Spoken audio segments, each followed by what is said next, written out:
किस तरह से प्रेयर की जाती है इस्लाम में, किस तरह से नमाज अदा की जाती है। शुरुआत में मेरी प्रेयर ऐसे हुआ करती थी कि जब सब लोग रुकू में होते थे तो मैं खड़ा हुआ होता था, जब सब सजदे में होते थे तो मैं रुकू में होता था। काफ़ी प्रॉब्लम फेस करनी होती थी, लेकिन धीरे धीरे अल्लाह के फजल से ये चीज़ मैंने सीखी। बाप का अगर बेटा दूसरे मसलक को चीज़ फॉलो करेगा तो उन्हें गुस्सा आना लाजमी है। चीज़ पे सब्र करा और मैं धीरे धीरे दूर की मस्जिदों में जाकर नमाज अदा करने लगा, 5 किलोमीटर 10 किलोमीटर दूर जा कर के। एक दिन ऐसा आया हज़रत कि एक तबलीग जमात से जुड़ी हुई एक कम्युनिटी हमारी एक मस्जिद में आई हुई थी।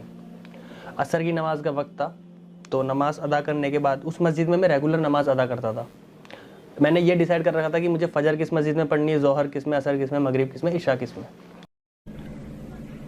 अस्सलामु अलैकुम दोस्तों आज की इस वीडियो में देखेंगे पीयूष सिंह मोहम्मद अली बन गया। मोहम्मद अली कैसे बना, चलिए सुनते हैं उन्हीं की ज़बानी, उनकी कहानी। इस्लाम में कैसे इंटरेस्ट आया और इस्लाम को वो कैसे स्टडी करना शुरू किया। जब वो स्टडी करना शुरू किया तो उनको क्या पता लगा और उनके दोस्त अहबाब जो थे वो क्या कहते थे उनको, और उनको मुसलमान होने में उनके दोस्त अहबाब कौन सा किरदार निभाए, और मुसलमान होने के बाद उनके घर वाले का रिएक्शन क्या था, उनको कितने इम्तिहानात से गुजरने पड़े, उनको कितनी परेशानियां हुई इस्लाम को अपनाने में, अल्लाह ने उनको कौन कौन सी इम्तिहानात में डाले। चलिए आज के इस वीडियो में देखते हैं मोहम्मद अली की ज़बानी, उनकी कहानी कैसे अपने स्टोरी बता रहे हैं। तो चलिए आज के इस वीडियो को शुरू करते हैं। अस्सलामु अलैकुम वरहमतुल्लाहि वबरकातुहू। मेरा नाम है मोहम्मद अली। मैं जयपुर के राजस्थान के जयपुर ज़िले से ताल्लुकात करता हूँ, और इससे पहले मेरा नाम पीयूष सिंह था। मेरी फैमिली के अंदर मेरे वालिदैन के अलावा मेरे छोटे भाई हैं, और जॉइंट फैमिली है एक्चुअली हमारी, चाचा चाची सारी पूरी फैमिली है अल्लाह के फजल से। इसके अलावा मैंने bachelor of computer application BCA की स्टडी की है जयपुर राजस्थान से ही। और दीन इस्लाम के ताल्लुकात मेरा जो एंट्री हुई इस्लाम में, मेरी एंट्री किस तरह से, उसके बारे में आपको थोड़ा बताता हूँ। ये बात है जी सन 2017 की, मार्च के महीने की। मार्च के महीने 2017 में मेरी ग्रेजुएशन का लास्ट ईयर चल रहा था। तो उस दौरान मेरे कुछ आसपास के पड़ोस के साथी थे जो जिन एक्चुअली मेरा सर शुरू से ही इस बार इस्लाम के स्टडीज़ के बारे में बहुत रुझान था। जैसे जो भी इस्लामिक स्टडीज़ हो गई या क्रिश्चियनिटी के ऊपर स्टडीज़ हो गई। मैं 6 महीने तक सर मैंने क्रिश्चियनिटी के बारे में भी स्टडी की है। 6 महीने तक मैं रेगुलर चर्च भी गया हूँ। मैंने उनको पूरा उनका मसलक, उनका धर्म, सब चीज़ देखी है, काफ़ी चीज़ें मैंने देखी। लेकिन आखिरी जो मेरा कंक्लूज़न निकला वो यही निकला कि अगर इंसान को इस दुनिया और आखिरत में कोई मुकाम हासिल हो सकता है तो सिर्फ़ और सिर्फ अल्लाह तबारक व तआला की कृपा और आशीर्वाद से ही हो सकता है। इसमें कोई दो राय नहीं है। और इस्लाम ही एक वाहिद रास्ता है जो आपको जन्नत की तरफ ले जा सकता है। बहरहाल ये सब स्टडीज़ मेरी चल रही थी। मैं पढ़ रहा था इस्लाम के बारे में, नबी पाक की सीरत और हमारे जितने भी अंबिया आ चुके हैं उनके बारे में पढ़ना, हज़रत अली की जीवनी पढ़ना, उनकी कैसे बर्थ हुई, कैसे उनकी अलग अलग जगह लड़ाइयाँ हुई, इन सब चीज़ों के बारे में पढ़ना। इसी को आप कह सकते हैं कि धीरे धीरे मेरा इस्लाम की तरफ इंटरेस्ट बढ़ता गया। और एक वक्त ऐसा आ गया जब मुझे लगने लगा कि कोई भी चीज़ है, कोई भी मूर्ति है, कोई भी तस्वीर है जिसे हम इंसान अपने हाथों से बनाते हैं, वो कैसे हमारी हिफाजत कर सकती है, कैसे हमारी रक्षा कर सकती है। क्योंकि अगर आज मैं उस मूर्ति का कुछ भी उसको इंजर्ड कर देता हूँ या किसी भी तरीके से तकलीफ़ पहुँचाता हूँ तो जाहिर सी बात है वो मुझे तकलीफ़ नहीं पहुँचा पाएगी वहाँ पे। तो जब वो मुझे उसके नुकसान पे वो मेरा नुकसान नहीं कर पा रही तो फिर वो मेरा फ़ायदा पहुँचाना तो बहुत दूर की बात है उसके लिए। उसके बाद में मैंने और ज़्यादा जब डिटेल में पढ़ा तो मैंने देखा कि अर्थववेद और काफ़ी सारे ऐसे वेदास हैं हमारे हिंदू धर्म के पुराने, जिसके अंदर हमारे नबी अकरम सल्लल्लाहु अलैहि वसल्लम का जिक्र है। हाँ, ये हो सकता है कि कुछ नाम में फेरबदल हो, उनके वंश के नाम में फेरबदल हो, उनकी लोकेशन के नाम में फेरबदल हो, लेकिन ऐसा नहीं है कि बिल्कुल अवेलेबल ना हो, अवेलेबल है। उसके बाद सर मैंने धीरे धीरे मस्जिद की तरफ रुख किया अपना। मैंने मस्जिद में जाके देखा कि यार किस तरह से प्रेयर की जाती है इस्लाम में, किस तरह से नमाज अदा की जाती है। शुरुआत में मेरी प्रेयर ऐसे हुआ करती थी कि जब सब लोग रुकू में होते थे तो मैं खड़ा हुआ होता था, जब सब सजदे में होते थे तो मैं रुकू में होता था। काफ़ी प्रॉब्लम फेस करनी होती थी, लेकिन धीरे धीरे अल्लाह के फजल से ये चीज़ मैंने सीखी। अब हुआ यूँ कि बोलना तो नहीं चाहिए लेकिन मैं फिर भी आपको बताता हूँ। हमारी ही एरिया के कुछ मुस्लिम समुदाय के लोगों ने, जहाँ पे मैं नमाज़ अदा करने जाता था धीरे धीरे, उन लोगों ने ही मेरी फैमिली को कंप्लेन करना शुरू किया कि आपका लड़का हमारी मस्जिद में नमाज़ पढ़ता है। अब मेरे जो पिताजी हैं, फादर है, वो मीडिया पर्सन है, मीडिया से रिलेटेड पर्सन है, हमारी फैमिली की उस एरिया में काफ़ी अच्छी रेपुटेशन है। तो उन्होंने कहा कि अनूप जी आपका लड़का फ़लाँ मस्जिद में, हमारे नज़दीक में एक मक्का मस्जिद है, वहाँ पे उन्होंने कहा कि आपका लड़का मक्का मस्जिद में नमाज़ पढ़ता है। तो मेरे जाहिर सी बात है, किसी भी बाप का अगर बेटा दूसरे मसलक को चीज़ फॉलो करेगा तो उन्हें गुस्सा आना लाजमी है।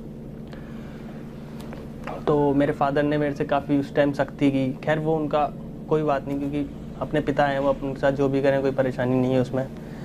लेकिन दुख इस चीज़ का हुआ कि यार मैं कुछ गलत नहीं कर रहा, मैं किसी के साथ कोई अन्याय नहीं कर रहा, मैं सिर्फ मेरा मन कर रहा है कि मैं इस तरीके से इबादत करूँ ईश्वर की, तो वो मैं करना चाह रहा हूँ, सीखना चाह रहा हूँ, तो उसके ऊपर एलिगेशन क्यों। उसके बाद भी मैंने अपने आप को रोका नहीं, मैंने इस चीज़ पे सब्र करा और मैं धीरे धीरे दूर की मस्जिदों में जाकर नमाज अदा करने लगा, 5 किलोमीटर 10 किलोमीटर दूर जा कर के।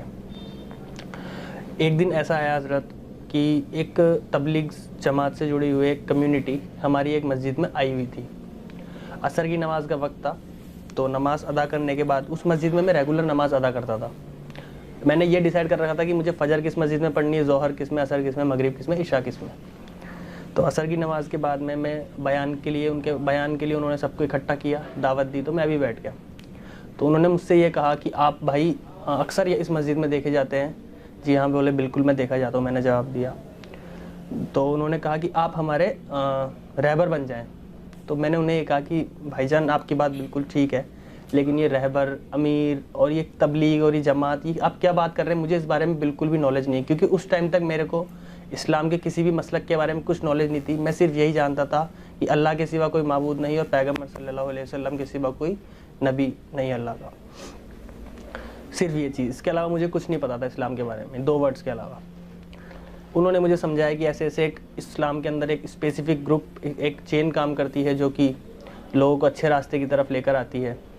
तो उनको मैंने छोटी सी अपनी बताई कि यार मेरे साथ में, मैंने इस्लाम में फ़ॉलो करना चाहता हूँ, लेकिन मेरे साथ कुछ परेशानियाँ ऐसी आ रही है, मेरे फैमिली मुझे फ़िज़िकली और मेंटली काफ़ी टॉर्चर करते हैं, और आसपास का जो हमारा माहौल है वो थोड़ा विपरीत है मेरी चीज़ के अलावा। तो उन्होंने कहा कि भाईजान जब भी आपको कोई तकलीफ़ आए तो आपको सीधे जाना है, मरकज़ का रुख करना। आप जब भी आपको कोई परेशानी आए, वहाँ से आपको इंशाल्लाह ज़रूर मदद मिलेगी इस मैटर को लेके।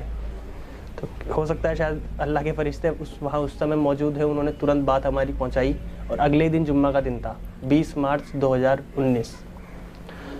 उस दिन मैं जुम्मे की नमाज़ पढ़ के घर पे जब आया, तो जुम्मे की नमाज़ के दौरान मेरा फ़ोन साइलेंट पे था। मेरी फैमिली की लगभग 18 से 20 मिस कॉल्स उसमें उस टाइम अवेलेबल थी। तो मैं घर मस्जिद से निकलते ही फ़ोन देखते ही मैं समझ गया था कि कुछ ना कुछ मैटर आज बड़ा होने वाला है। मैं घर पहुंचा, घर पहुंचते ही मेरे फादर ने मुझे सीधा ये कहा कि नहा पहले तो जाके। तो अल्लाह को शायद यही मंजूर था। और 20 मार्च 2019 को जुम्मे की नमाज़ के वक्त बाद में मैं जब घर वापस आया, तो मेरे फ़ोन में ऑलरेडी फैमिली की इतनी सारी मिस कॉल्स थी। मेरे को, मैं थोड़ा बहुत समझ गया था कि घर पे कुछ ना कुछ आज मैटर होने वाला है। मैं घर पहुंचा तो मेरे फादर ने मुझे ये कहा कि आप कहाँ गए थे। तो मैंने कहा पापा मैं नमाज़ पढ़ने गया था। तो मेरे फादर ने, उससे पहले भी मेरे पापा मेरे साथ कई बार सख्ती कर चुके थे, मारना पीटना, ये तो बहुत आम बात हो गई थी। असल में हिंदू कम्युनिटी के कुछ बड़े बड़े पॉलिटिकल पर्सनस के कॉल आना, रात को 2-2 बजे धमकी भरे कि तुझे ज़िंदा नहीं रहने दिया जाएगा, जान से मार दिया जाएगा। जयपुर में क्या, तू कहीं भी रह ले, वहाँ पे भी। और इन द सेंस, मतलब घर पे आके समझाना, जो इंसान, पहले मैं हिंदू था तो जिस इंसान को हिंदू होने पे मुझसे मतलब नहीं था बिल्कुल भी, जैसे ही मेरा हल्का सा रुझान इस्लाम की तरफ गया, वो लोग खुद आके बोल रहे हैं, समझा रहे, प्यार से भी और डर से भी, दोनों तरीके मुझे दिखाए जा रहे हैं कि या तो प्यार से मान जा या डर के मान जा। तो ये चीज़, मारपीट तो बहुत अलग रह गई थी, बहुत एक लेवल तक पहुंच गए थे वो लोग इस चीज़ में। पुलिस वगैरह का काफ़ी हो गया था मैटर, लेकिन चले मैं बताता हूँ पूरा डिटेल में। तो मैं घर पहुंचा तो मेरे फादर ने कहा कि आप ठीक है, आपको मना किया गया था। खैर मेरा लहजा बोलने का ये है, लेकिन उनके अल्फाज कुछ और ही थे, आप समझ सकते हैं थोड़ा। उन्होंने मुझसे कहा कि आपको मना किया गया था, उसके बावजूद आप मस्जिद गए हैं, तो पहले आप नहा कर आइए। तो मैंने कहा पापा मैं ऑलरेडी नहा के गया था, साफ़ सुथरा हूँ बिल्कुल, क्या प्रॉब्लम है। बोले नहीं, आप मुस्लिमों के मस्जिद में टच होके आए, इसलिए आप नहाना होगा आपको। अब बताएं इस सोच का क्या किया जाए। कि एक इंसान दूसरे इंसान के सिर्फ धर्म के नाम पे टच होने से नहाना या फिर नापाक हो गया, वो सिर्फ टच होने से। ये चीज़ मुझ पे ऐसे गई जैसे आप सोच नहीं सकते, इतना बुरा सोच के ऐसा अंदर से हिल जाता है इंसान की, यार आज कोई भी अगर किसी भी मुस्लिम के कोई नॉन मुस्लिम अगर टच हो जाता है तो क्या हमें ये कहा जाएगा कि आप ना कराइए? क्यों ना कराएं भाई? वो इंसान नहीं है क्या? क्या वो बाबा आदम की औलाद नहीं है क्या? क्यों ना कराएं हम? या कि क्यों हम उसको गलत समझें, क्यों उसे बुरा समझें? मैंने इस चीज़ से जब इनकार किया कि पापा मैं ऑलरेडी साफ़ सुथरा हूँ, बिल्कुल मैं नहा कर ही गया था, तो मैं दोबारा नहाने की कोई ज़रूरत नहीं है। तो देन उसके बाद उन्होंने कहा कि ठीक है, तेरे पास दो रास्ते हैं, या तो तू अपनी फैमिली, जात, बिरादरी, हम माँ बाप, भाई बहन को चुन ले, या फिर तू तेरे अल्लाह के रास्ते पे निकल जा। काफ़ी 1 घंटे की जिद बहस के बाद उन्होंने ये चीज़ मुझसे कही। 1 घंटे की जब उनसे काफ़ी मेरी जिद बहस हो चुकी थी तो उन्होंने मुझे फाइनली यही कहा कि आप अपना बैग तैयार करें और निकल जाएं। मैंने कहा ठीक है। अब बैग तैयार करने के लिए भी मुझे घर में एंट्री नहीं दी गई, मुझे बाहर चौराहे पे, बाहर गेट के जस्ट अंदर खड़ा किया गया कि आप कमरे के अंदर एंट्री नहीं कर सकते क्योंकि आप मुस्लिमों के टच होकर आए हो, इसलिए। ठीक है जी। मेरी मम्मी ने जो उनके हाथ में कपड़े लगे, वो मेरी डॉक्यूमेंट्स की फ़ाइल और सिर्फ मैंने जो कपड़े पहने थे वो लेकर के मेरे को ये नहीं पता मुझे जाना कहाँ है, मुझे ये नहीं पता कि किस तरीके से मैं मरकज़ तक पहुँचूँगा, जो भी है। 4 बजे की ट्रेन थी मेरी पूजा एक्सप्रेस की। सिर्फ मेरे पास कुल 140 रुपये घर छोड़ते वक्त, उम्र 23 साल, रुपये 140 रुपये, और मेरे को ज़िंदगी भर के लिए घर छोड़ना। आप खुद सोच सकते हैं कि इस उम्र में कितना बड़ा मेंटली प्रेशर आएगा एक इंसान के ऊपर। आज इंसान अगर 10-20 किलोमीटर भी जाता है तो कम से कम 1000 रुपये साथ में लेकर निकलता ही निकलता है, और मैं पूरी ज़िंदगी का फ़ैसला करके निकला हूँ और जेब में रुपया एक भी नहीं। फिर भी मैंने अल्लाह के भरोसे कदम उठाए और अल्लाह ने मुझे कामयाब भी किया। वो मैं आपको बताता हूँ डिटेल में कैसे। एक बात और, मेरे कुछ साथी थे जैसे सलमान भाई हो गए, उनके फैमिली, उन्होंने मेरा काफ़ी सपोर्ट किया इस मैटर में, बहुत। मतलब उनको मेरी फैमिली की तरफ से धमकियाँ दी गई कि इसकी वजह से हम आपके ऊपर एलिगेशन करेंगे, आप पे केस मुकदमे दर्ज करवा देंगे हम, कि आप हमारे लड़के को कन्वर्ट करवाने में हो।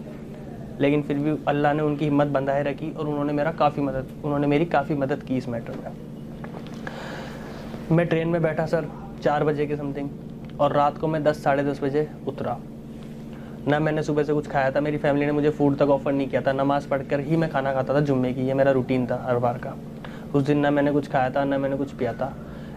140 रुपये में से 110 या 115 रुपये की समथिंग की टिकट आ गई थी। वो टिकट लेकर मैं आ गया, मेरे पास 20-25 रुपये चेंज बचे थे। दिल्ली में मैं आया, पुरानी दिल्ली रेलवे स्टेशन पर मैं उतरा। पुरानी दिल्ली रेलवे स्टेशन उतरने में मुझे बज गए रात के 10:30 से 11:45। वहाँ पहुँच करके मैंने एक सरकारी पोस्ट ऑफिस पड़ता है, उनके गार्ड बैठे थे। उनसे मैंने कहा कि सर मुझे हज़रत निज़ामुद्दीन मरकज़ जाना है, और बस इतना ही मैंने उन्हें कहा। बाकी तफसीर से मैंने उन्हें कुछ नहीं बताया। तो उन्होंने कहा बेटा यहाँ आप मैंने कम से कम आधे घंटे वहाँ बस का वेट किया, बस नहीं आई। उन्होंने कहा बेटा आप यहाँ नहीं, आप लाल किले जाएँ, वहाँ से आपको 407 ST, मुझे बस का नंबर तक याद है आज, 407 ST बस आएगी, वो आपको इंशाल्लाह निज़ामुद्दीन मरकज़ छोड़ देंगी, निज़ामुद्दीन रोड पे। ठीक है जी। मैं वहाँ पहुँचता हूँ निज़ामुद्दीन, पैदल लगभग पुरानी दिल्ली, और उसमें फासला होगा 1 से 2 किलोमीटर का। मैं वहाँ पे पहुँचा 11:30 साढ़े 11 बजे के समथिंग, और अल्लाह के फजल से बस भी आ गई। लेकिन वहाँ भी मेरे को पहुँचने के बाद में काफ़ी माहौल ऐसा लगा कि कोई मतलब चरस पीने वाले लोग बैठे हैं, चेन स्नैचर्स बैठे हैं रात को 11 बजे, और लॉकडाउन का माहौल लगने वाला, क्योंकि 22 तारीख से जनता कर्फ्यू लग गया था, इसलिए 20 तारीख की बात मैं आपको बता रहा हूँ। एक फैमिली खड़ी थी, हस्बैंड वाइफ, उनके बच्चे। उनसे मेरे को लगा ये थोड़े ठीक फैमिली वाले लोग हैं, इनसे पूछा जाए। उनसे मैंने पूछा कि सर मेरे को हज़रत निज़ामुद्दीन जाना है, तो कैसे पहुंचूंगा? तो उन्होंने बता दिया यहाँ से बस आएगी, आप चले जाएँ। ठीक है। अल्लाह के फजल से 5 से 7 मिनट में बस भी आ गई। अब बस में एक ड्राइवर, एक कंडक्टर और एक भाई और बैठे। बस रुकी, मैं बस में सवार होता हूँ। अब जिस सिचुएशन में आप समझे, जिस सिचुएशन में मैं घर छोड़ के आया था, उस सिचुएशन में मुझे हर मुसलमान, हर दाढ़ी वाला भाई मुझे अपने खून के सगे भाई से भी ज़्यादा लगेगा। समझ सकते हैं यहाँ पे, ठीक है।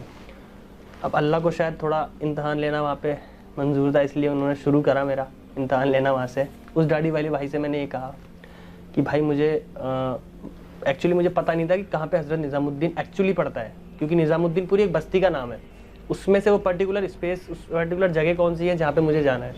मैंने उन्हें कहा कि यार मेरे को मरकज़ निज़ामुद्दीन जाना है, बंगले वाली मस्जिद। बोले ठीक है आप भाई कोई दिक्कत नहीं, आप मेरे साथ चले, मैं आपको छोड़ दूँगा इंशाल्लाह। बस में मैंने उन्हें थोड़ा बहुत मेरे बारे में बता दिया कि मैंने यार ऐसे ऐसे मैं इस्लाम फॉलो करता हूँ और इस्लाम कबूल करना चाहता हूँ। बोले ठीक है। तो हम लोग निज़ामुद्दीन बस स्टैंड पे उतरते हैं। उतर के थोड़ा वॉकिंग डिस्टेंस पे ही मरकज़ है बस स्टैंड से। हम लोग मरकज़ की तरफ रवाना होते हैं। तो उन जनाब का बिहेवियर ऐसा था, आपको क्या बताऊं मैं। वहाँ के जो यतीम भिखारी बैठे थे उनसे वो बदतमीज़ी से, साफ शब्दों में तो गाली बक के बात कर रहे थे, उनसे पैसे छीन रहे थे। एक इतनी अच्छी माशाल्लाह उन्होंने दाढ़ी रखी हुई, सुन्नती लिबास पहना हुआ है और उनकी हरकतें ऐसी, तो तुरंत दिमाग में एक चीज़ जाती है कि यार इस्लाम तो बुरा नहीं है, बुरे हैं आज के मुस्लिम जनरेशन। इस्लाम तो बहुत ही अच्छा है, लेकिन आज के मुसलमान को देखकर अगर आप लोग ये सोचें कि यार ये मुसलमान है तो इस्लाम भी ऐसा होगा, ये आपकी बिल्कुल गलत सोच है। मैं ये चीज़ दावे के साथ कह सकता हूँ। अगर आपको देखना ही है तो हमारे नबी पाक सल्लल्लाहु अलैहि वसल्लम की ज़िंदगी देखें, उनके बारे में आप देखें। अगर आप आज के मुस्लिम, मैं अपने आप को भी अच्छा नहीं बता रहा, अगर आप आज के मुस्लिम बड़े से बड़े मौलाना हो या छोटे से छोटा बच्चा हो, उनको देखेंगे तो आप परफेक्ट इस्लाम नहीं देख पाएंगे कभी भी। परफेक्ट अगर इस्लाम देखना है तो हमारे नबी की ज़िंदगी आप देखें, कुरान शरीफ और हदीस देखें आप। बहरहाल जैसे ही उन भाई के साथ मैं चलने लगा, उनका बिहेवियर देखा तो मैं थोड़ा शॉक हो गया कि यार मैंने गलत इंसान से तो पूछताछ नहीं कर ली, क्या पता है मुझे कहाँ ले जाए। क्योंकि 23-22 साल की उम्र में आपको पता है इतना ही दिमाग होता है इंसान में, और पहले घर छोड़ने का पूरा प्रेशर टेंशन दिमाग पे। तो पैदल चलने के बाद वो मरकज़ निज़ामुद्दीन के गेट पे मुझे ले आए। मरकज़ निज़ामुद्दीन के गेट पे खड़े थे ज़ुबैर भाई, अंडमान निकोबार द्वीप समूह की एक जमात आई हुई थी, उनकी जमात का एक साथी था ज़ुबैर, जो खड़े थे इस्तकबाल के लिए वहाँ पे। उन्होंने कहा कि यार ये लड़का है और इस्लाम कबूल करना चाहता है या करा हुआ है, ऐसे कुछ उन्होंने कहा, किया हुआ है शायद, और ये जमात में शामिल होना चाहता है। तो ज़ुबैर भाई ने कहा भाई एक तो क्या मेरा पहनावा ऐसा था, जीन्स टी शर्ट, और मैंने एक फ्रेंड से उधार मांग के टोपी ले ली थी, तो बस वही थी। और सुबह से निकला हुआ भूखा प्यासा, तो शक्ल सूरत बिल्कुल बदहाल हो चुकी थी। एक मेरे पास में बैग। उन्होंने कहा कि आप कितने वक्त की जमात में आना चाहते हो, तो मेरे पास इस बात का कोई जवाब नहीं। मुझे नहीं पता था कि चिल्ला 4 महीने साल लगता है इसके अंदर। मुझे तो ये लगा था कि हाँ ठीक है, ये वाहिद रास्ता है, इसमें निकलेंगे तो इंशाल्लाह अपन को नॉलेज अच्छी बढ़ेगी अपनी। तो उन्होंने कहा भाई अभी तो आप काली मस्जिद है वहाँ पे, काली मस्जिद में क़याम करें, इंशाल्लाह सुबह हम आपकी मुलाकात करवा देंगे। बोला ठीक है। तो वो जो भाई मेरे साथ में थे, जो मुझे बस में मिले थे भाई, उन्होंने कहा ठीक है, बीच में पढ़ करके ठीक है मैं इन्हें काली मस्जिद लेकर जाऊँगा, आप चिंता ना करें। तो मेरे को लगा यार क्या पता सही कह रहे होंगे, तो उनके मैं साथ चला काली मस्जिद की तरफ। तो रास्ते में ही 2-3 कदम बाद ही वो मुझे ये कहते हैं कि यार क्या तुम तबलीग के चक्कर में पड़े हुए हो, इससे अच्छा तो मैं तुम्हें सही जगह लेकर चलता हूँ। तो मुझे लगा चल ठीक है भाई, आप ले चलें, सुबह तक का फैसला तो मेरे ऊपर है, एक बार तो आपके साथ चलता हूँ इंशाल्लाह, क्या दिक्कत। तो वो मेरे को नज़दीक की ही एक दरगाह में ले गए। वहाँ पे मैंने उन्हें जब बताया कि मैं जयपुर राजस्थान से हूँ, जो डिटेल मैंने आपको बताई पूरी तफसीर से, वैसे ही मैंने उन्हें बता दी कि यार मैंने इस्लाम कबूल करना चाहता हूँ और मेरे साथ में ऐसे ऐसे हो रहा है और मैं अब क्या करूँ। तो उन्होंने मुझसे ये कहा कि बेटा देखो, लास्ट में मैंने उन्हें एक लाइन कह दी कि मैं तबलीगी जमात में शामिल होना चाहता हूँ। क्योंकि आप कभी भी आप खुद डिटेल में देख लें, आप इस्लाम की अगर सभी चीज़ों पर रिसर्च करेंगे तो आपको एक चीज़ पता चलेगी कि अगर सीखने की कोई सबसे अच्छी जगह है बच्चों के लिए तो वो है मदरसा, और बड़ी उम्र के लिए लोगों के लिए भी अगर सीखने की पर्टिकुलर कोई जगह है तो वो है तबलीगी जमात, क्योंकि वहाँ पे आपको बहुत अच्छी तरीके से नॉलेज सिखाई जाएगी। तो जब मैंने उन्हें चीज़ कही कि मेरे को तबलीगी जमात में शामिल होना है, तो हो सकता है शायद उनकी कुछ पर्सनल इश्यूज़ हो तबलीगी जमात से, वो लोग थोड़े एग्रेशन में आ गए, थोड़े से गुस्सा हो गए मेरे पे। गुस्सा होना ऐसा था कि मेरे पास में शायद 15 या 20 रुपये टोटल थे उस टाइम पे। मैंने दरगाह के बाहर जब चप्पल रखवाई तो उसने मेरे से वो पैसे भी ले लिए कि यहाँ चप्पल रखने का चार्ज लगता है, चलें वो भी कोई बात नहीं। देन उसके बाद में उन्होंने मेरे से कहा कि ये जो है अल्लाह के वली हैं, आप इनकी रेस्पेक्ट करो। मैंने कहा बिल्कुल करता हूँ जी, बहुत ज़्यादा। बोले ठीक है, ये आपको जन्नत तक पहुँचाने का रास्ता बताएंगे, आप इनसे दुआएं मांगे या इनके सामने सजदा करें, ऐसे कुछ उनके अल्फाज थे। तो उस चीज़ में मेरा उनसे थोड़ा सा आप कह सकते हैं कि टकराव हुआ। मैंने उन्हें ये कहा कि नहीं सर, जितना इस्लाम मैंने पढ़ा है, मैंने 0.0001% भी अगर पढ़ा है तो उसमें यही लिखा हुआ है ला इलाहा इल्लल्लाह मोहम्मद रसूलुल्लाह सल्लल्लाहु अलैहि वसल्लम, यानी अल्लाह के सिवा कोई माबूद नहीं है।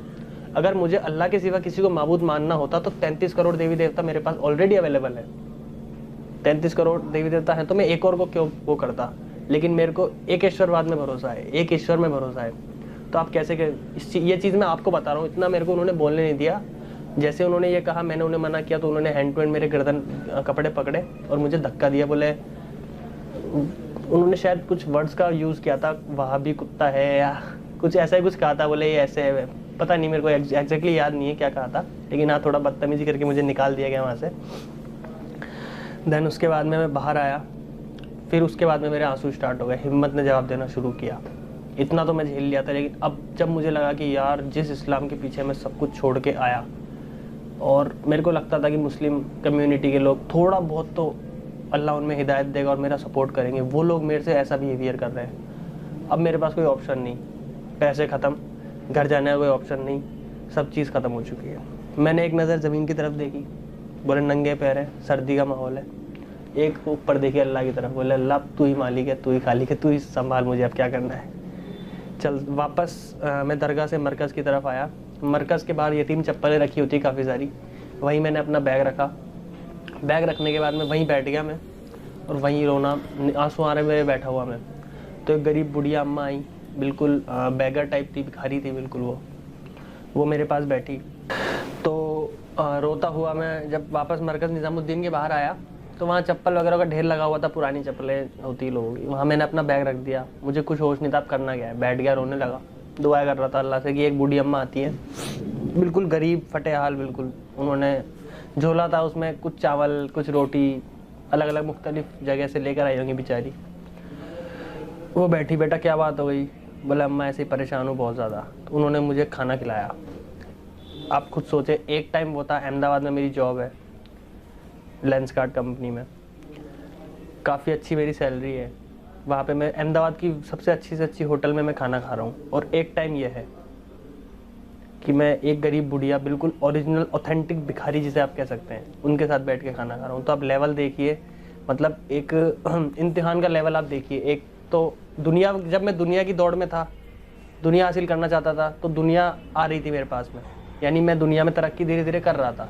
लेकिन जैसे ही मैं दीन की तरफ आया, इस्लाम की तरफ आया, तो अल्लाह इम्तिहान लेते हैं, बेशक लेते हैं, लेकिन अब वही चीज़ है कि उस टाइम तो ऐसा था, वो निवाले भी मुझे ऐसे लग रहे थे सोने की प्लेट में, क्योंकि किसी का भी साथ मिलना, किसी का भी सपोर्ट मिलना उस टाइम बहुत बड़ी बात थी मेरे लिए। तो मैंने उनके साथ में 2 निवाले 3 निवाले खाए होंगे।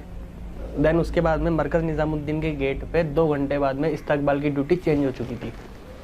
वहाँ पे मौजूद थे इलियास भाई, नागौर डिस्ट्रिक्ट के, राजस्थान के। तो उन्होंने पूछा भाई क्या बात हो गई?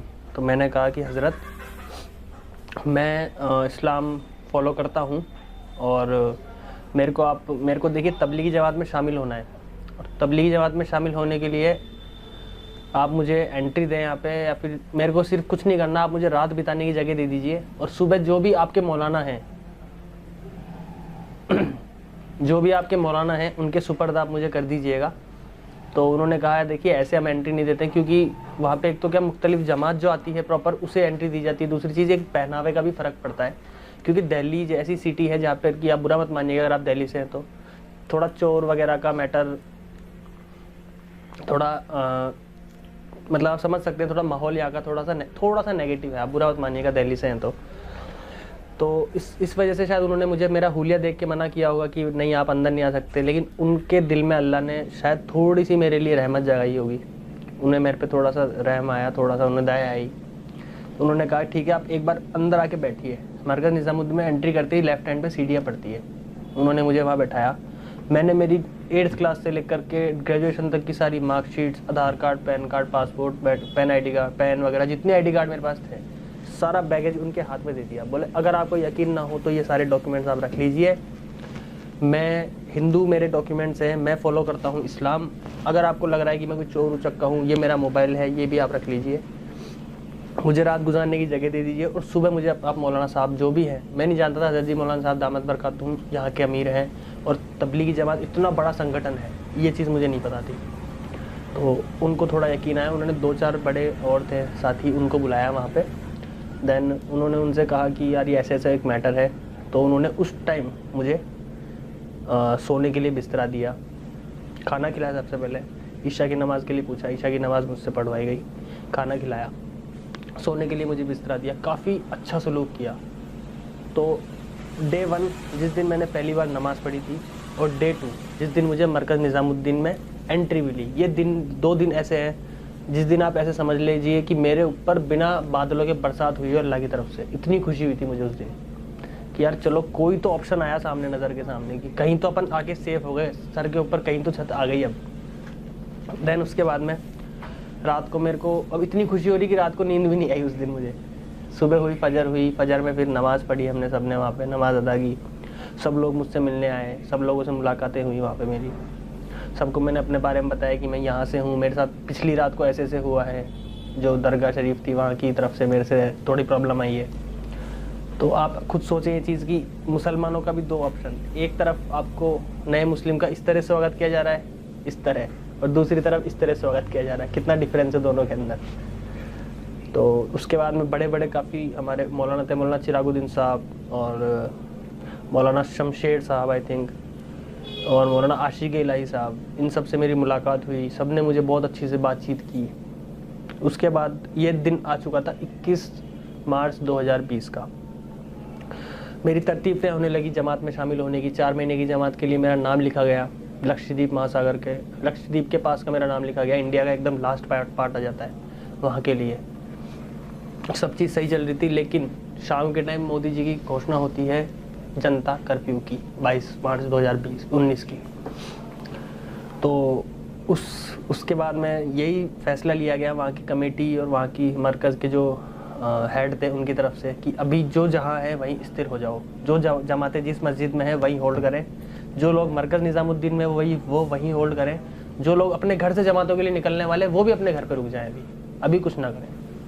22 मार्च का दिन जनता कर्फ्यू सुबह स्टार्ट हो चुका था। अंदर का माहौल एकदम सही था, कोई प्रॉब्लम नहीं थी। सब मेरे से अच्छे से बातचीत कर रहे हैं, सब कुछ सही चल रहा था इंशाल्लाह। अल्लाह के फजल से कोई परेशानी नहीं हुई। धीरे धीरे हमको ये खबर आने लगी कि न्यूज़ पे और ये सब चीज़ दिखने लगी कि ऐसा एलिगेशन हमारे ऊपर लगाया गया कि तबलीगी जमात ने कोरोना वायरस को इंडिया में एंट्री दी है। किसके रास्ते? जो बैरून से जमातें आती है, इंटरनेशनल जो तबलीग के फॉलोअर्स हैं, तबलीगी जमात जो फॉलो करते हैं, वो लोग उस समय इंडिया आए हुए थे और हम सब पे ये एलिगेशन लगाया गया कि आपकी वजह से ये चीज़ फैल रही है अब। और जाहिर सी बात है, अपने इंडियन मीडिया जो है वो थोड़ा इन चीज़ों में आप समझ सकते हैं कि थोड़ा आग लगाने वाला काम करता है, क्लियर लैंग्वेज में बोलूँ तो। ठीक है जी, चलता रहा। 22 मार्च हुई, 23 मार्च हुई, ऐसे करते करते वक्त आ गया 30 मार्च के आसपास का। 30 मार्च को मरकज़ निज़ामुद्दीन के बाद डॉक्टर्स की टीम आती है, कैंप लगाया जाता है बाकायदा, और बसेस की लाइन लगती है, DTC की बसेस की लाइन लगती है कि आपको यहाँ से मतलब अलग अलग क्वारंटाइन सेंटर्स में शिफ्ट किया जाएगा। ठीक है, उस समय मेरे पास में मेरी ID थी जो हिंदू नाम से थी, और मैंने अपना नाम मोहम्मद अली बताया था मरकज़ में। इसके लिए मैं आपको पहले ही बता देता हूँ, किसी भी व्यक्तिगत या धार्मिक संगठन का मेरे से कोई ताल्लुक़ नहीं है, कोई कांटेक्ट नहीं है, किसी ने मुझे उकसाया नहीं है इस चीज़ के लिए। ये मेरी personal will pay, personal choice पे किया था मैंने सारा फैसला। किसी ने मुझे इसके लिए कुछ नहीं बोला है। मैंने अपना नाम वहाँ मोहम्मद अली बताया डॉक्टर्स को, मोहम्मद अली। एड्रेस बताया मैंने मेरठ का, और मैंने मेरा फादर्स नेम भी दूसरा बताया। उसके बाद उन्होंने मुझे बस में एंट्री दी और मुझे लेकर गए वो नरेला क्वारंटाइन सेंटर में। नरेला क्वारंटाइन सेंटर हम लोग पहुँचे। कुछ दिन हम वहाँ पे क्वारंटाइन सेंटर में रहे, काफ़ी अच्छे साथी मिले, उनसे मुलाकात हुई, काफ़ी अच्छी यादें देखे गए वो। 10 दिन के बाद में मुझे वहाँ से सिर्फ इतने सारे लगभग आप मान के चलिए 6 से 7 हज़ार लोग टोटल ऑल ओवर जितने भी तबलीगी जमात से थे, क्योंकि मरकज़ के अलावा जो मुख्तलिफ मस्जिदें थी उनकी जमात को भी क्वारंटाइन किया गया था। जमात से जो इंसान जुड़ा हुआ है, अगर एक कोई भी आके ऐसे कहेगा कि हाँ मैं ये कब भी जमात से जुड़ा हुआ है तो इसको भी लेकर जाएंगे, वो ऐसा माहौल बना दिया गया था इंडिया के अंदर उस टाइम पे। तो हमें वहाँ लेकर गए और उसके बाद में हॉस्पिटल के लिए मेरा नाम नॉमिनेट हुआ कि आपको टेस्ट के लिए हॉस्पिटल लेकर जाएंगे। अब एक चीज़ आप सोचें, इतने सारे लोग, उसमें से सिर्फ मुझे अकेले को लेके जा रहे हैं जिसके पास में कागज़ भी ओरिजिनल नहीं है, और दूसरी चीज़ कागज़ भी ओरिजिनल नहीं, देन इसके अलावा अंदर एक डर और, यार इतने लोगों में से मुझे क्यों उठाया इन्होंने, क्या पता। और हाँ, वहाँ के लोग मुझे बोल रहे कि यार क्या पता जान से मार दे इंजेक्शन लगा के तब जमातियों, क्योंकि एक खबर ये भी अफवाह उड़ी थी कि तबलीगी जमात के लोगों को अब जान से मारा जाएगा इंजेक्शन लगा के, या इन्हें NRC और CAA वाला जो कैंप लगने वाला था ना, वो क्या कहते हैं, जो बांग्लादेशी अवैध घुसपैठियों को रोकने के लिए कैंप लगता है, उस कैंप में डाला जाएगा इन्हें। ऐसी कुछ अफवाह उड़ी थी उस टाइम पे। तो एम्बुलेंस के अंदर मुझे बिठाया गया अकेले को, मेरे बैगेज वगैरह मेरे सामान सहित, और मुझे शिफ्ट किया गया लोकनायक जयप्रकाश हॉस्पिटल, LNJP हॉस्पिटल में। LNJP हॉस्पिटल के अंदर उस दिन मेरा रोज़ा चल रहा था, शब कदर की रात का रोज़ा था। वहाँ हम पहुँचते हैं LNJP हॉस्पिटल में। वहाँ पे सारे मतलब काफ़ी सारे लोग मुस्लिम भी थे, नॉन मुस्लिम्स भी थे, लेकिन तबलीगी जमात से जुड़ा हुआ या फिर मेरी जानकार वाला कोई जानने वाला मुझे कोई साथी कोई मौजूद नहीं था। वहाँ पे मैं गया तो मैंने अपने आप को थोड़ा अकेला महसूस किया, और खाने का पीने का कोई व्यवस्था वहाँ नहीं थी कि खाने मतलब दिन भर से कोई भूखा है प्यासा है कुछ नहीं, बस आपको बेड दे दिया गया है, आप वहाँ रहें बस। चारों तरफ ऐसा गम का माहौल था। Quarantine positive, corona positive patients थे। मेरे पास में मेरी रिपोर्ट्स है, मेरे 4 बार 3 बार टेस्ट हुए, हर बार मेरी रिपोर्ट नेगेटिव आई है। तो एक वार्ड है मान लीजिए जहाँ पे 10 पेशेंट एडमिट है, 9 कोरोना पॉजिटिव है और 1 कोरोना नेगेटिव है। अगर वो कोरोना नेगेटिव पेशेंट उन 9 के साथ रहेगा तो जाहिर सी बात है वो ऑलरेडी ऑटोमेटिकली पॉजिटिव हो जाएगा जम्स फैल के। तो वहाँ पे मुझे रखा गया, लेकिन अल्लाह की ऐसी हिफाजत रही कि मेरे को कोरोना टच नहीं किया बिल्कुल भी।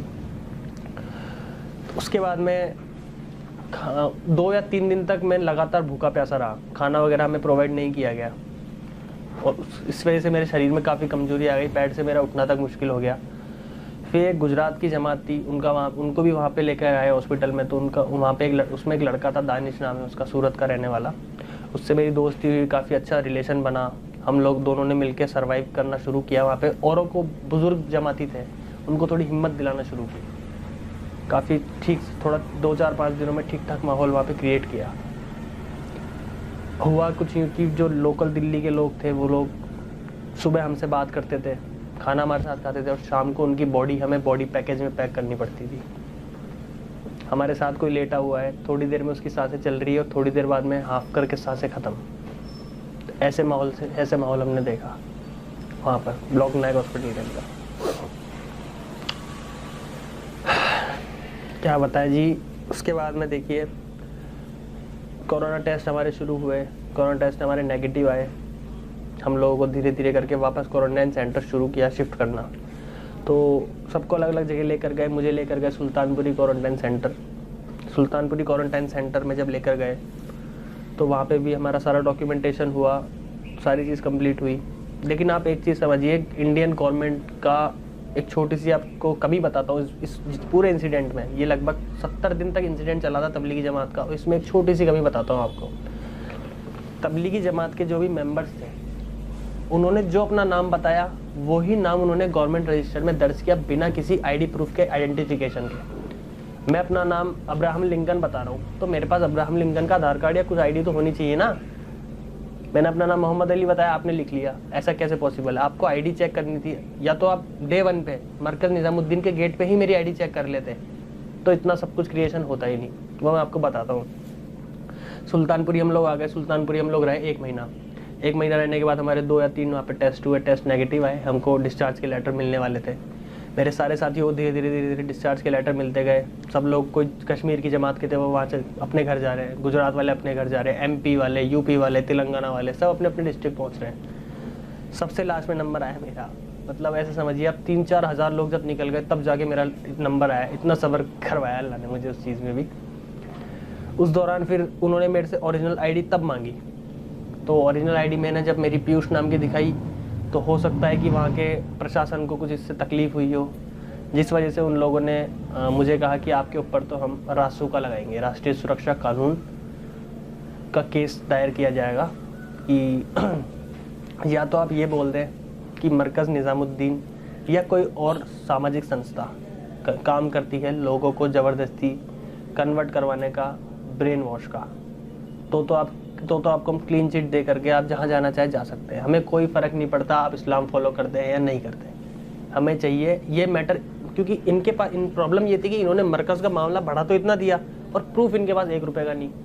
तो इनको कुछ तो ऐसा चाहिए था कि किसी वजह से तो उसके ऊपर और एलिगेशन लगा सके हम। तो इस चीज़ से मैंने उन्हें मना किया। तो उन्होंने कहा कोई बात नहीं आपको, फिर हम इस तरीके से जेल वगैरह का मामला, थोड़ा डराया करा, ये सब चीज़ें करी। लेकिन फिर भी मैंने अपने किसी भी चीज़, क्योंकि जाहिर सी बात है अगर सच होता तो मैं ज़रूर बताता, लेकिन मेरे इस्लाम कबूल करने में न मरकज़ निज़ामुद्दीन का हाथ है, न किसी इंडिविजुअल पर्सन का हाथ है, न किसी गवर्नमेंट ऑफिशियल का, न किसी संस्था का हाथ है। तो उसके बाद में उन्होंने मेरी फैमिली को कांटेक्ट किया कि आपका लड़का जिसका नाम पीयूष है वो यहाँ सुल्तानपुरी क्वारंटाइन में है। उस दौरान, उससे पहले मेरे फादर मेरी मिसिंग कंप्लेंट, गुमशुदगी की रिपोर्ट सदर थाना जयपुर में लिखवा चुके थे। तो मेरी फैमिली से मेरी बात करवाई गई उसके बाद मेरी फैमिली ने मुझसे यह कहा कि बेटा 63 या 62-63 दिन हमको हो चुके थे वहाँ पे। मेरी फैमिली ने कहा, मेरे फादर ने, कि तू जिस चीज़ को फॉलो करना चाहता है उसे तू फॉलो कर, हमें कोई तकलीफ़ नहीं है। 27 रमज़ान मेरे वहाँ पे मुकम्मल थे, जेल में रहते हुए, क्वारंटाइन में रहते हुए, हॉस्पिटल में भी रहते हुए, सब चीज़ों में। तो उन्होंने मुझसे कहा कि मैंने उन्हें यही शर्त रखी कि पापा मेरे और कुछ नहीं चाहिए मुझे, 3 तो मेरे रोज़े बाकी है, वो मुझे कंप्लीट कर देना, नमाज की पाबंदी में छोड़ूंगा नहीं, कुछ भी हो जाए जैसे। और अब मैंने सुन्नती लिबास इख्तियार कर लिया है, मेरी दाढ़ी बढ़ चुकी है, सुन्नती लिबास में पहनने लगा हूँ। तो इस चीज़ के लिए आप मेरे पे एलिगेशन नहीं लगाएंगे कि नहीं ये दाढ़ी क्लीन करवा ले, ये वो जो भी कुछ भी है। उस टाइम फ़ोन पे उन्होंने मुझे मेरी सारी शर्तें मानी, मतलब किसी तरह से मुझे ट्रस्ट में ले लिया। अब मैं भी उनका बेटा हूँ, है मेरे माँ बाप, तो फिर जाहिर सी बात है ट्रस्ट में आना लाजमी है, चाहे कितने ही वो कोई से भी धर्म के हो, कुछ भी हो, है तो माँ बाप ही मेरे। मैंने उन्हें बता दिया ठीक है आप आ जाएं, क्योंकि वहाँ की प्रशासन ने यह कहा था जब तक मोहम्मद अली पीयूष सिंह परमिशन नहीं देगा तब तक इसे इसके पेरेंट्स भी नहीं लेके जा सकते, क्योंकि मामला ही ऐसा पड़ गया था। फादर मेरे आते हैं, मदर मेरी आती है, उनके साथ 1-2 अंकल और आते हैं।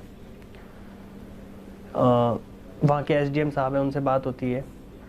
SDM साहब से बात करके डॉक्यूमेंट्स तैयार करवाए जाते हैं कि मोहम्मद अली ही पीयूष सिंह है, पीयूष सिंह ही मोहम्मद अली है।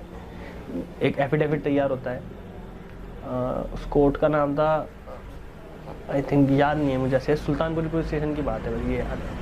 डॉक्यूमेंट्स मेरे तैयार करवाए गए, मुझे जयपुर के लिए रवाना किया गया 20 मई 2019 को। जयपुर के लिए 63 दिन टोटल हो चुके थे। 20 मई 2019 को मुझे रवाना किया गया जयपुर के लिए। उस दिन भी मेरा रोज़ा 27 रमज़ान मेरा वही लास्ट रमज़ान था। बस जयपुर जा रहे हैं हम लोग, पहले उनके जो फ़ोन पे सुर थे वो बिल्कुल चेंज हो चुके थे। वो लोग मुझे वापस से वही सेम कंडीशन मेरे सामने रख रहे थे कि तू नमाज कम कर देना, दाढ़ी सही करवा लेना, थोड़ी छटवा लेना।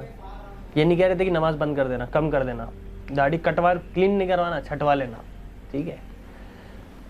जैसे ही जयपुर की हम सीमा में एंट्री करते हैं, ट्रांसपोर्ट नगर क्रॉस किया हमने, तो उन्होंने एक, आप जानते होंगे सड़क के किनारे पेड़ पौधे बेचे जाते हैं, नर्सरी होती है, वहाँ पे उन्होंने गाड़ी रोकी एकदम से। मेरे ज़बरदस्ती करके मेरे से दाढ़ी मेरी क्लीन करवाई गई, मेरे कुर्ते पजामे और जो मेरे पास सुन्नती लिबास था सब कुछ फेंक दिया गया। जीन्स टी शर्ट वो घर से लेके आए थे ऑलरेडी, वो मुझे ज़बरदस्ती पहनाई गई। और इसके अलावा हाँ, फ़ज़ाइल अमाल मुझे वहाँ से हदिया हुई थी, और कुछ और किताबें थी, मसनून दुआएं जैसे, वो मैंने कैसे तैसे बचा करके मैं उन्हें ले गया सेफली। वो मैंने अपने एक फ्रेंड के यहाँ रखवाई। घर ले गए, घर पे जाके भाई उसके बाद जो माहौल बिगड़ता है, हमारे वहाँ के MLA, उनके आदमी, MLA के आदमी, और मतलब हिंदू धर्म के, आप समझ लें हिंदुओं के जितने भी बड़े बड़े मतलब जैसे संगठन जो आप समझ सकते हैं, RSS हो, चाहे BJP हो, चाहे और विश्व हिंदू परिषद के बड़े से बड़े हमारे एरिया के जो भी नेता नांगले जितने भी थे, उन सबका आना जाना शुरू होता है। वो समझाते हैं कि क्यों गया, क्यों ऐसे। एक ने तो ये तक कहा कि अगर तू जाएगा तो तेरे माँ बाप को हम हानि पहुँचा देंगे यहाँ पे पीछे से। इतना तक डराने की कोशिश की इन लोगों ने। उसके बाद पुलिस जो हमारी प्रशासन है, उनका भी एक ये है कि उन्होंने भी एक धर्म को बेस बनाते हुए अपने निर्णय लिए, जबकि प्रशासन, पुलिस या हमारी जो न्यायपालिका है, उसके लिए हर धर्म समान होना चाहिए। वो वही फैसले हिंदू के लिए करे जो मुसलमान के लिए करे। अगर मुसलमान गलत है तो उसे गोली मारी जाए, लेकिन अगर हिंदू गलत है तो उसे गोली की जगह पत्थर नहीं, उसे भी गोली ही मारी जानी चाहिए, कायदा तो ये कहता है। लेकिन उन्होंने सिर्फ धर्म के बेस पे फैसले किए, वो हमारे वहाँ के प्रशासन ने। उन्होंने ये नहीं देखा यार ये भी इंसान है, हम भी इंसान है, ऐसा कुछ नहीं देखा उन्होंने कुछ भी चीज़। डेली मेरे पास पुलिस वालों का आना जाना शुरू हो गया। वहाँ पे घर पे मेरे 2-2, 3-3 घंटे मुझसे बयान लिए जाते। मुझे ये प्रेशराइज़ किया जाता कि तू एक बार तबलीगी जमात का नाम ले दे, एक बार मरकज़ निज़ामुद्दीन का नाम ले दे, ये लोग करवाते हैं, फिर देखना। तो वो चीज़ मैंने उन्हें कभी नहीं कही की, क्योंकि ऐसा कुछ था ही नहीं, इसलिए मैं कहता भी क्यों। अब मुझे पता चला जब मैं जयपुर छोड़ करके चला गया था 20 मार्च को, उसके बाद में मेरे माँ बाप जो है बेहोश हो गए थे, मेरी मदर के मुँह से झाग निकलने लग गए थे, और मतलब एक कह सकते हैं आपकी, मतलब माँ बाप के प्यार की एक इंतहा तक पहुंच गए थे वो लोग कि यार कैसे तैसे ये बंदा रुक जाए, कैसे तैसे हम इसे अपनी तरफ ही रखें। एक लेवल तक पहुंच गए थे, हॉस्पिटल तक एडमिट करवाना पड़ गया था मेरे पेरेंट्स को, मेरी फैमिली को।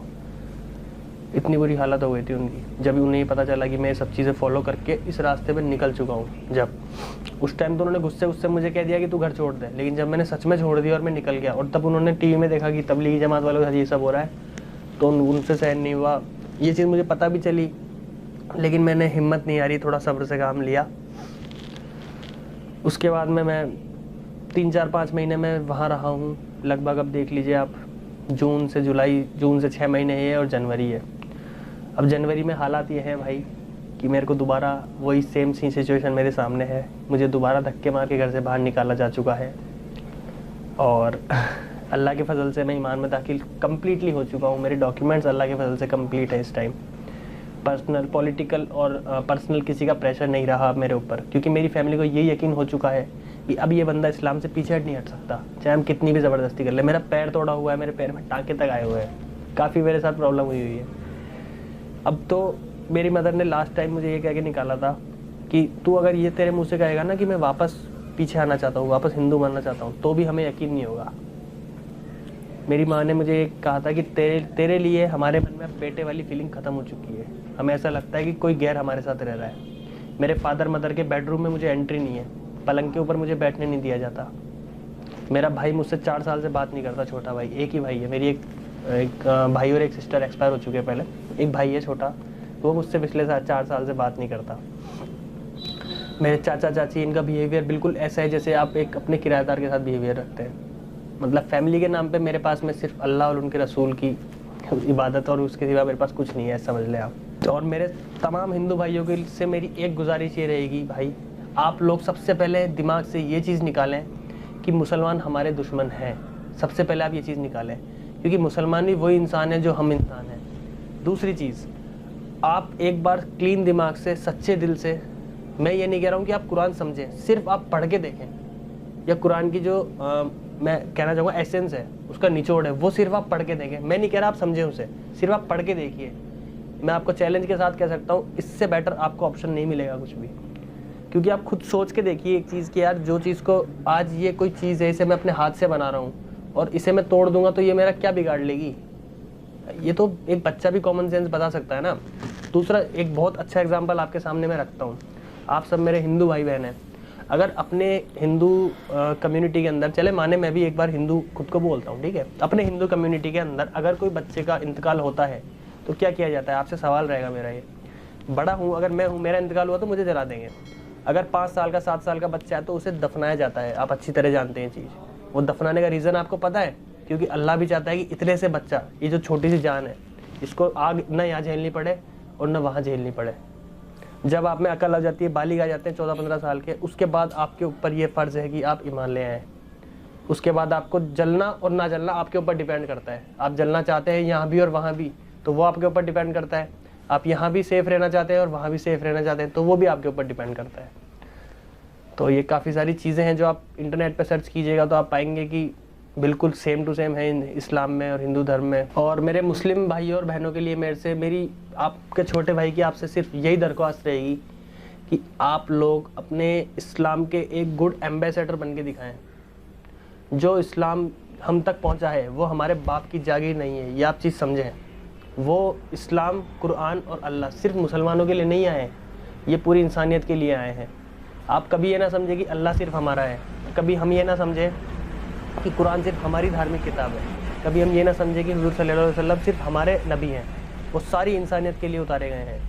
तो हमें ये नबूवत का दरवाज़ा बंद हो चुका है, तो ये हमारी जिम्मेदारी बनती है अब कि हमें किस तरह से हमारे दीन को लोगों तक फैलाना है, ताकि हमारे जो मासूम भाई बहन हैं इनको पता तो चले कम से कम कि ये लोग किस गुमराही के रास्ते पे जा रहे हैं। इनको सदाचार की तरफ लेकर आना है, इनको सही रास्ते पर लेकर आना है। आप लोग इस्लाम को इस तरह से पेश करेंगे तो इनके ऊपर गलत इफेक्ट जाएगा। ये मसलक के झगड़े, ये अलग अलग कास्ट के झगड़े, इन सबको भूल कर के एक वाहिद जगह पर आते हैं, एक कलमे के ऊपर अपन फोकस करते हैं। आप सबसे यही गुजारिश रहेगी मेरे भाई और बहनों कि एक कलमे की दावत हमारे नबी ने दी थी, और एक कलमे की दावत पे आप पहले खुद में अमल लाएं, फिर आप इंशाल्लाह दूसरों को भी उसी एक कलमे की तरफ लेकर आएँ। कोई मसलक नहीं है, कोई कुछ नहीं होता, सिर्फ अल्लाह के सिवा करने वाली ज़ात केवल अल्लाह की है। ये चीज़ अपने दिमाग में बिठाएं, इसके अलावा आप कुछ ना करें। आपके छोटे भाई को दुआओं में याद रखिएगा, दुआओं की दरखास्त रहेगी। अस्सलाम वालेकुम।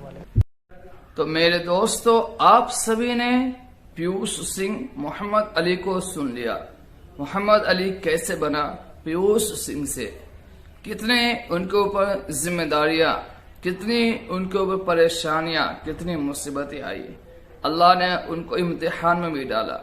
अल्लाह जब किसी को हिदायत देता है, कोई मुसलमान बनता है, किसी को हिदायत देता है, तो अल्लाह की मर्जी होता है उनको इम्तिहान में डाले या उनको डायरेक्ट मुसलमान बना दे, उनको कोई तकलीफ ना दे।